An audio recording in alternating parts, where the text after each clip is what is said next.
My name is Eli and I'm going to show you what this magic EQ is and how it differs from other EQs, and then you're going to actually see how you can apply it to your music today. But I'm not just going to show you artists some magic black box solution. I want you guys to actually understand what's happening with your mix, because if not, it's like you're a hockey player sliding around without skates. So you remember to use the right philosophy for compression, but there's something that's kind of missing, and you think it's a frequency problem, so you bring in that EQ, you do your best, but it just doesn't work.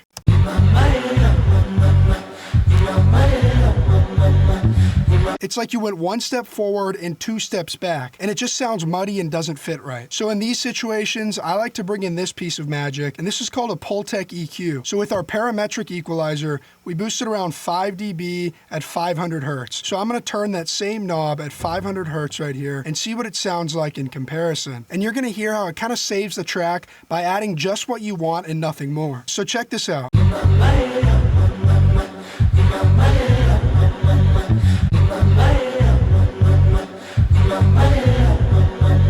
And you see I have other settings dialed in, but this is specifically talking about this boost that we were trying to do right here. So that sounds a lot better. And at the same time, you always hear YouTubers talking about making room for the kick and bass and how you're supposed to make sure everything isn't too muddy. But what if you could just boost what you want while actually making it sound less muddy? That's the magic of Pultec EQs, and now I'm going to show you how they actually work and how you should use them. And I have one thing to ask from you guys. If you discover a game-changing tip or you hear something that resonates with you, make sure to leave it down in the comment section with quotes. That way, not only will you spread the knowledge to others, but you'll reinforce your own understanding of the idea. And you know what Einstein says, if you can't explain it simply, you don't understand it well enough. And obviously, it helps me out with the algorithm, so that's what I like to call a win-win. Just like downloading my new AI plugin. I'm just kidding, I don't have an AI scam plugin to sell you, so let's just get right into it. So how does it work? Well, I'll put it to you like this. Imagine you were trying to bulk up over the next few weeks and wanted to gain some muscle, and you didn't want to go through the trouble and the time commitment of a lean bulk, so you start eating a bunch more protein from denser foods. And pretty quickly you gain that muscle, but at the same time you've gained a lot of extra weight where you didn't want it. Now, it's not so bad, but still you think about cutting soon to get rid of some of it and tone down. Only this time it's even harder to retain that muscle while losing what you want to lose. But what if you didn't have to do that? What if you could just gain muscle and exclusively take out what you don't want while leaving the rest? That's a good way to think about how a Pultec EQ works. Now, just like with people, every track has a different genetic makeup, and drinking a lean protein shake every day is going to affect people differently.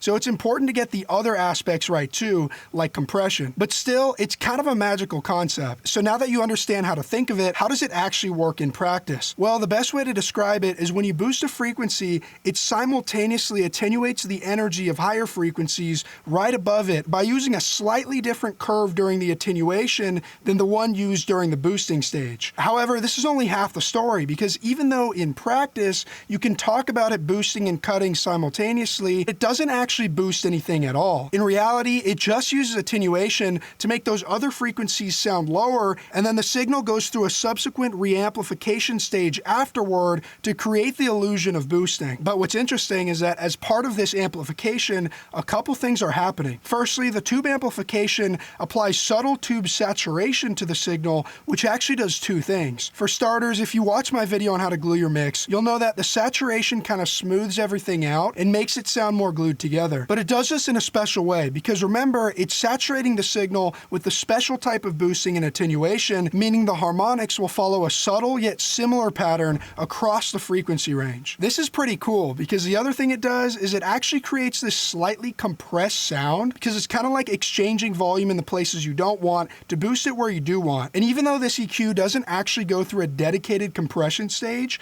it really smooths out those transients, and the overall saturation creates a rich and musical sound. And make sure to stick around, because you're going to get to see this in action so you can make guided decisions about your mix. And by the way, those peaks it creates through attenuation and subsequent reamplification are called resonant peaks, in case you were wondering. Also, I do want to say that you could try to simulate this effect with different varieties of plugins, but the truth is Pultec style EQs have a special sound that's really hard to get anywhere else, and it's pretty magical. And if you like how I explain that, let me know by leaving a like. So for these drums, I started out by attenuating some of that 8K, but I'm also using some of the boost knob because I still want some 8K present.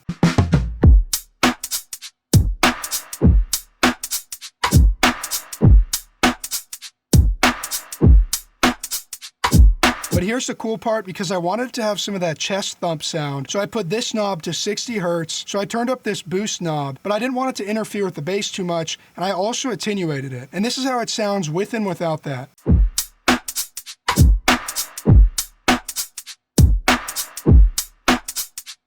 So it's very subtle, but you can hear how it makes that 60 hertz a little bit more present and simultaneously kind of smooths everything out. Now I'm about to show you this EQ on vocals, so make sure to stick around, but let me show you what's happening with this bass. And by the way, the reason you see these two versions is because this plugin actually comes with two EQs, and as you can see, they each have different settings, but they each sound good on their own. And for this bass, the majority of the stuff I'm doing is with this version. So here's how it sounds on its own.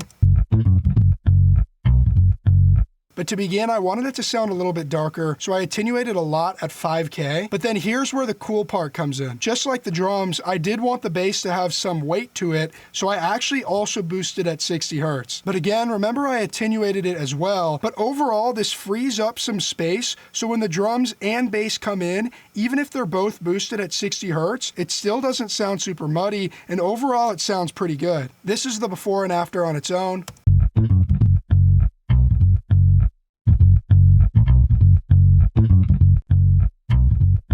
And this is how it sounds before and after with the drums.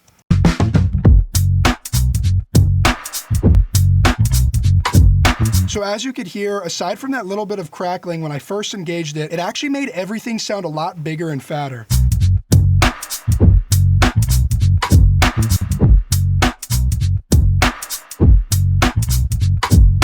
That deserves a like right there. So let me show it to you on these vocals, and the key here is you have to use it in a subtle manner. And by the way, this one is that other version I was talking about. So I wanted to add a little bit more clarity in the mid-range, so I boosted it at 1K and also dipped it a little bit. Then I added some energy at 3K as well. Now I dialed in these similar settings on a regular EQ, so now I'm going to show you what it sounds like with the Pultec and then the regular one.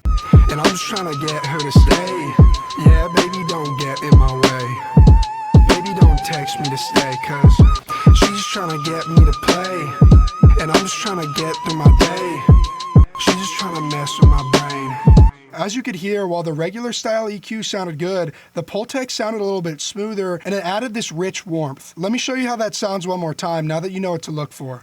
Baby, don't text me to stay, cause she's just trying to get me to play. And I'm just trying to get through my day. She's just trying to get me to play. And I'm just trying to get through my day. So it really added a little bit more of that rich warmth while still adding clarity. And that's what I was looking for in this track specifically. In another song, I totally might have used a regular EQ, and that's what's important for you to keep in mind. Use this when you want to add that subtle, rich depth to a song. But it also can sound really great on the mix bus, just with some subtle settings like this. Also, let me show you what this knob sounds like. So you see I have the attenuation cranked up, and I have it set at 3K.